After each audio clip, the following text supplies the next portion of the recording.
Hi hello friends, welcome back to our channel. ನಿನ್ನ ಜೊತೆ ನನ್ನ ಕತೆ ಒಂದು ಸೂಪರ್ ಡೂಪರ್ ಸಂಚಿಕೆ ನೋಡ್ಕೊಂಬರೋಣ. ಸಂಚಿಕೆ ನಿಜವಾಗ್ಲೂ ತುಂಬ ಚೆನ್ನಾಗಿದೆ. ಏನಾಗುತ್ತೆ ಅಂತಂದರೆ, ಸಂಚಿಕೆ ಆರಂಭದಲ್ಲಿ ಇವರು ಸತ್ಯಣ್ಣ ಮತ್ತು ಪಲ್ಲವಿ ಸೇರಿಬಿಟ್ಟು ರೂಮ್ನ ತುಂಬ ಚೆನ್ನಾಗಿ ಅಲಂಕಾರ ಮಾಡಿರ್ತಾರೆ. ಅಲಂಕಾರ ಮಾಡಿದಾಗ ಏನಂತಂದರೆ, ಇವರಿಬ್ಬರು ಜಗಳ ಮಾಡ್ಕೋತಿರ್ತಾರಲ್ಲ, ಅಲ್ಲಿಗೆ ಸಂಗೀತಮ್ಮನವರು ಓಡೋಡಿ ಬರ್ತಾರೆ. ಏನೋ ಮಾಡ್ತಿದ್ಯಾ ನೀನು, ನನ್ನ ಸೊಸೆಗೆ ಏನೋ ಮಾಡ್ತಿದ್ಯಾ, ನನ್ನ ಸೊಸೆ ಬಂಗಾರದಂಥ ಸೊಸೆ ಜಿಂಕೆ ಥರ ಇದ್ದಾಳೆ ಕಣೋ, ನೀನು ಈ ಥರ ಮಾಡ್ತಿದ್ಯಾ ಅಂತ ಹೇಳ್ಬಿಟ್ಟಂದರೆ ಕೋಪದಿಂದ ಅದನ್ನೆಲ್ಲ ಇದು ಮಾಡ್ತಿರ್ತಾರೆ. ಅಲ್ಲ, ಇದ್ಯಾಕೋ ಈ ಥರ ರೂಮ್ನ ಅಲಂಕಾರ ಮಾಡಿದ್ಯಾ ನೀನು ಅಂತ ಕೇಳ್ತಾರೆ. ಅಯ್ಯೋ ಅದು ಅಮ್ಮ, ಭೂಮಿ ಮತ್ತು ಅಜಿತ್ ಸಾಹೇಬರು ಇವತ್ತು ಒಂದು ದಿನ ಮಾತ್ರ ರೂಮಲ್ಲಿರೋದಲ್ವಾ, ಅದಕ್ಕೆ ಅವರಿಬ್ಬರು ಖುಷಿಯಾಗಿರ್ಲಿ ಅಂತ ನಾವೇ ಮಾಡಿದ್ವಿ ಪಲ್ಲವಿ ಅಂತ ಪಲ್ಲವಿ ಸಂಗೀತನಿಗೆ ಹೇಳ್ತಾಳೆ. ಅಯ್ಯೋ, ಪಲ್ಲವಿಗಿರೋ ಬುದ್ಧಿ ನಿನಗೂ ಇಲ್ವಲ್ಲೋ, ಅಲ್ಲ ಕಣೋ, ನನ್ನ ಸೊಸೆ ನೋಡು ಒಳ್ಳೆ ಮುದ್ದು ಬೆಣ್ಣೆ ಥರ ಇದ್ದಾಳೆ, ಅವಳಿಗೆ ಈ ಥರ ಹಿಂಗೆ ಮಾಡಿದ್ರೆ ಹೆಂಗೋ ಅಂದರೆ ಒಂಥರ ಕೋಪ ಮಾಡ್ಕೊಂಡಿದ್ದೆ ನನ್ನ ಮಗ ಅನ್ನೋ ಥರ ಮಾಡ್ತಿರ್ತಾಳೆ.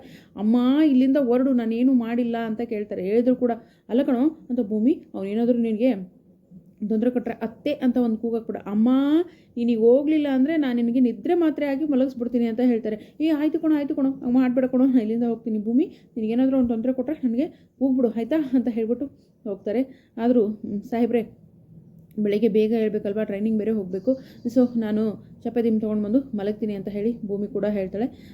ಇನ್ನು ಅಜಿತ್ ಅವರು, ಆಯಿತು ನೀನು ಬೇಗ ಹೇಳ್ಬೇಕು, ಯಾಕಂದರೆ ವರ್ಕೌಟ್ ಮಾಡಬೇಕಲ್ಲ ಅಂದ್ರೆ, ಅಲ್ಲ ಸಾಹೇಬ್ರೆ ಇಷ್ಟು ದಿನ ಮಾಡಿದ್ದೀನಲ್ಲ ಅಂತ ಹೇಳ್ತಾಳೆ. ಮಾಡಿದೆ, ಇನ್ನು ಶಾರ್ಟ್ ಪುಟ್ಟು ಗುಂಡೆ ಎಸಿತ ಇವೆಲ್ಲ ಮಾಡಬೇಕಲ್ಲ ಅಂತ ಹೇಳಿದ ತಕ್ಷಣ, ಸಾಹೇಬ್ರೆ ಅದೆಲ್ಲ ಮಾಡಬೇಕಾ ಅಂತ ಹೇಳ್ತಾಳೆ. ಹೌದು ಅಂತ ಹೇಳ್ಬಿಟ್ಟು ಬೆಳಗ್ಗೆ ಕರ್ಕೊಂಡು ಹೋಗ್ತಾರೆ, ಗಾರ್ಡನ್ ಕರ್ಕೊಂಡು ಹೋಗ್ಬಿಟ್ಟು ಅವೆಲ್ಲ ಶಾರ್ಟ್ ಪುಟ್ಟು ಗುಂಡೆ ಎಸಿತ ಅವೆಲ್ಲ ಎಕ್ಸಸೈಸ್ ಮಾಡೋ ಅವೆಲ್ಲ ಏನಂತಂದರೆ ತೊಗೊಂಡೋಗಿರ್ತಾರೆ ಥಿಂಗ್ಸ್ನ.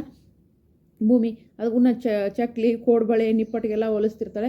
ಸೊ ಅಜಿತ್ಗೂ ಕೂಡ ಕೋಪ ಬರುತ್ತೆ. ನೋಡು, ಹಿಂಗೆ ಮಾಡಿದ್ರೆ ಟ್ರೈನಿಂಗ್ ಮಾಡಿ ಬಿಟ್ಟು ಹೋಗ್ಬಿಡ್ತೀನಿ ಅಂತ ಹೇಳ್ತಾರೆ. ಹೇಳಿದ ತಕ್ಷಣ, ಹೋಗಿ ಸಾಹೇಬ್ರೆ ಅಂತ ಹೇಳಿದ ತಕ್ಷಣ, ನೀನು ಅಲ್ಪ ಸ್ವಲ್ಪ ಕಲ್ತಿದ್ದೀನಿ ಅಂತ ನನ್ನ ಹೋಗಿ ಸಾಹೇಬ್ರೆ ಅಂತ ಹೇಳ್ತಿದ್ಯಾ ನೀನು ಅಂತ ಹೇಳ್ಬಿಟ್ಟು ಹಿಂಗೆ ಜಗಳ ಮಾಡ್ತಿರ್ತಾರೆ. ಅಲ್ಲಿಗೆ ಮತ್ತೆ ಸಂಗೀತ ಅವರು ಓಡೋಡಿ ಬರ್ತಾರೆ. ಏನೋ ಆಗಿದೆ ನಿನಗೆ, ಯಾಕೋ ನನ್ನ ಸೊಸೆ ನಿಂಗೆ ಗೋಳಾಕೊಳ್ತಾ ಇದೆಯಾ ಅಂತ ಹೇಳ್ಬಿಟ್ಟು ಮತ್ತೆ ಭಯಕ್ಕೆ ಶುರು ಮಾಡ್ತಾರೆ. ಅಯ್ಯೋ ಅಮ್ಮ, ಅದಕ್ಕೆ ಮುಂಚೆ ಅಲ್ಲ, ನೀವಿಬ್ರು ನನಗೆ ಮೋಸ ಮಾಡ್ತಾಯಿದ್ದೀರಾ, ನಾಟಕ ಮಾಡ್ತಿದ್ದೀರಾ, ನನ್ನನ್ನು ಏನು ಅಂದ್ಕೊಂಡಿದ್ದೀರಾ, ಕಾಡು ಪ್ರಾಣಿ ಅಂದ್ಕೊಂಡಿದ್ದೀರಾ, ಅಲ್ಲ ಚೆನ್ನಾಗಿದ್ದೀವಿ ಅನ್ನೋ ಥರ ನಾಟಕ ಮಾಡಿಬಿಟ್ಟು ಇಬ್ಬರು ಜಗಳ ಮಾಡ್ಕೊತಿದ್ದೀರಾ ನೀವು ಅಂತ ಹೇಳ್ಬಿಟ್ಟು ಬೈತಾಳೆ. ಅಯ್ಯೋ ಅಮ್ಮ, ಹಾಗೇನಿಲ್ಲ ಅಮ್ಮ. ಭೂಮಿ ಹೇಗೂ ಟ್ರೈನಿಂಗ್ ಹೋಗ್ತಿದ್ದಾಳಲ್ಲ, ಹೋಗೋಕ್ಕಿಂತ ಮುಂಚೆ ಅವಳು ನಾನು ದೇವಸ್ಥಾನಕ್ಕೆ ಹೋಗಿ ಬರೋಣ ಅಂದೆ, ಅವಳು ಮನೆಯವ್ರ ಜೊತೆ ಟೈಮ್ ಸ್ಪೆಂಡ್ ಮಾಡಬೇಕು ಅಂದ್ಲ ಅಷ್ಟೇ ಅಮ್ಮ ಅಂದ ತಕ್ಷಣ, ನಿಜ ಹೇಳ್ತಿದ್ಯೇನೋ ಅಂತ ಹೇಳಿದ ತಕ್ಷಣ, ಹೌದು ಅತ್ತೆ ಅಷ್ಟೇ, ಬರೀ ಪ್ರೀತಿ ಮಾಡೋದು ಚಿನ್ನಾರನ್ನ ಅಂತ ಕರೆದ್ರೆ ಹೇಗತ್ತೆ, ನಮ್ಮಿಬ್ಬರ ಮಧ್ಯೆ ಆಗಾಗ ಜಗಳ ಇರಬೇಕು, ಅದು ತುಂಬ ದಿನ ನೆನಪಿರುತ್ತೆ ಅತ್ತೆ ಅಂತ ಹೇಳಿದ ತಕ್ಷಣ ಅಲ್ಲಿಗೆ ಶ್ರವಣ್ ಕೂಡ ಬರ್ತಾರೆ. ಹೌದು ಅಕ್ಕ, ಯಾಕಂದರೆ ಗಂಡ ಹೆಂಡತಿ ಆದಮೇಲೆ ಈ ಜಗಳ ಮುನಿಸು ಮನಸ್ತಾಪ ಇರಬೇಕಕ್ಕ, ಅಲ್ಲೇ ಪ್ರೀತಿ ಹೆಚ್ಚಾಗೋದು ಅಂದಾಗ, ಅದು ಸರಿ ಕಣೋ, ನೀನು ಹೇಳೋದೇನೋ ನಾನು ಒಪ್ಕೋತೀನಿ, ಆದರೆ ಯಾಕೋ ಇತ್ತಿತ್ತಲಾಗಿ ಇವರಿಬ್ಬರ ಮೇಲೆ ಡೌಟ್ ಬರ್ತಿದೆ ನನಗೆ ಅಂತ ಹೇಳ್ತಾರೆ. ಹಾಗೇನಿಲ್ಲ ಅಮ್ಮ, ದೇವಸ್ಥಾನಕ್ಕೆ ಅಂತಂದರೆ ನನ್ನ ಮಗ ಒಳ್ಳೆ ಥಿಂಕ್ ಮಾಡಿದ್ದಾನೆ, ಆಯಿತು ನಡೀರಿ ಎಲ್ಲರೂ ದೇವಸ್ಥಾನಕ್ಕೆ ಹೋಗೋಣ ಅಂತ ಕರ್ಕೊಂಡು ಹೋಗ್ತಾರೆ.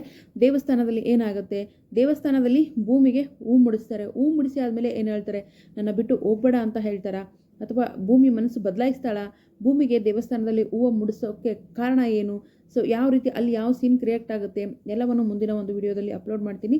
ಸದ್ಯಕ್ಕೆ ಈ ವಿಡಿಯೋಗೆ ಒಂದು ಲೈಕ್ ಮಾಡಿ, ಚಾನಲ್ ಸಬ್ಸ್ಕ್ರೈಬ್ ಮಾಡಿಕೊಂಡು ದಯವಿಟ್ಟು ಸಪೋರ್ಟ್ ಮಾಡಿ. Thank you so much, bye.